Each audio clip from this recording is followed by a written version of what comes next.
नमस्कार, आप देख रहे हैं डेली लाइव न्यूज़। आज हम पहुंचे ग्राम सभा जोकवा में, जहां के वर्तमान प्रधान हैं पूनम देवी जी और लाइव पे बने हुए हैं उनके पति सह प्रतिनिधि नागेंद्र गुप्ता जी। आइए इनसे मिलते हैं और जानने का प्रयास करते हैं कि अब तक का जो इनका राजनीतिक सफर रहा वो कैसा रहा और सरकार के जो गाइडलाइंस था, सरकार ने जो भी फंड दिया उसको कितना प्रतिशत इन्होंने धरातल पर उतारने का प्रयास किया और कौन कौन से विकास कार्य को इन्होंने बखूबी धरातल पे उतारा। तो सबसे पहले हमारे चैनल से जुड़ने के लिए और अपना कीमती समय देने के लिए बहुत बहुत धन्यवाद आपका। बहुत बहुत धन्यवाद आप लोगों को भी। प्रधान जी, मैं आपसे जानने का प्रयास करूंगा कि जो 2 साल 6 महीने का लगभग जो आपका कार्यकाल रहा अभी तक, उससे क्या जनता संतुष्ट हो पाई है? जनता बिल्कुल संतुष्ट है। जनता संतुष्ट होने के कारण क्या सर? क्या ऐसा आपने कर दिया कि जिससे जनता संतुष्ट है?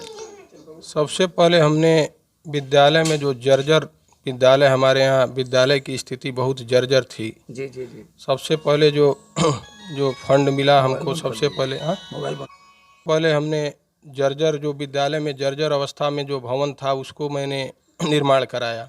जैसे कायाकल्प की व्यवस्था से मैंने टाइलीकरण, सुंदरीकरण जी जी। और जो भी मान लीजिए शौचालय भी जर्जर अवस्था में थी उसको मैंने सही कराया। विद्यालय में पानी लग जाता था उसको मिट्टी भराई करके पूरा मतलब विद्यालय का कायाकल्प बदल दिए। हाँ, विद्यालय का कायाकल्प बदल दिए। उसके बाद हमने लगभग 150 एक लाइटें लगवाए ग्राम सभा में। जी जी। लगभग 65 बेंच लगवाए हमने लोगों को बैठने के लिए।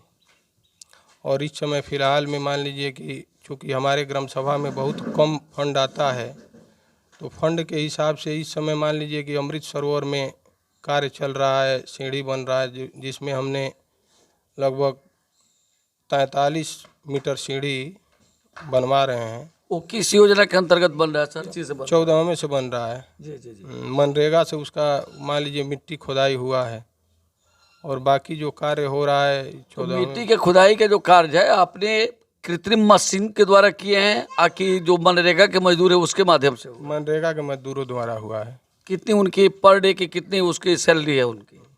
230 रुपया एक मजदूर की है। तो क्या 230 रुपये मजदूर पर्याप्त रूप में काम कर लेते हैं? अब काम तो नहीं कर पाते हैं 230 रुपया में, लेकिन उसी में करते हैं। अब क्या किया जाए, मैनेज हम लोगों को भी करना पड़ता है उसमें।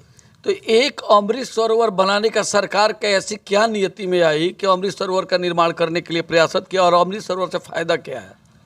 अब अमृत सरोवर से फ़ायदा ये है कि मान लीजिए कि सुबेरे लोग वहाँ अमृत सरोवर सुंदरीकरण हो जाएगा हमारे यहाँ, जो वहाँ पोखरे पर तो लोग सुबेरे टहलने जाएंगे। वहाँ टहल के मान लीजिए जो लोग रोड पे घूमते हैं सुबेरे, वो अमृत सरोवर अगर तैयार हो जा रहा है बन के, तो मान लीजिए वहाँ सब लोग अपना टहलेंगे सुबेरे। और कौन कौन से विकास के कार्य आपने अपने ग्राम सभा जोकवा में किए हैं? और फिलहाल जो था ये बता ही दिए हैं। सड़क वगैरह का निर्माण नहीं हुआ आपके यहाँ? अभी नहीं हुआ है। सोख्ता हुआ है, सोख्ता गड्ढा लगभग 30-35 बनवाए हैं। जी जी जी। सबसे पहले हमारे यहाँ मान लीजिए कि जगह नहीं है कि नाली की समस्या, मान लीजिए नाली हम बनवा पाएँ, तो इसलिए मान लीजिए जहाँ नाली की व्यवस्था नहीं है वहाँ हम वो सोख्ता गड्ढा बनवा दिए हैं। जी जी जी। पानी का मतलब संचय करने के लिए। तो जल जीवन हरियाली और जल संचय को लेकर आपने कौन कौन से कार्य किए हैं? अब इस समय तो मान लीजिए कि जल संचय वही सोख्ता गड्ढा जो बना है। जी जी। और इस समय मान लीजिए कि वो अमृत सरोवर बन रहा है।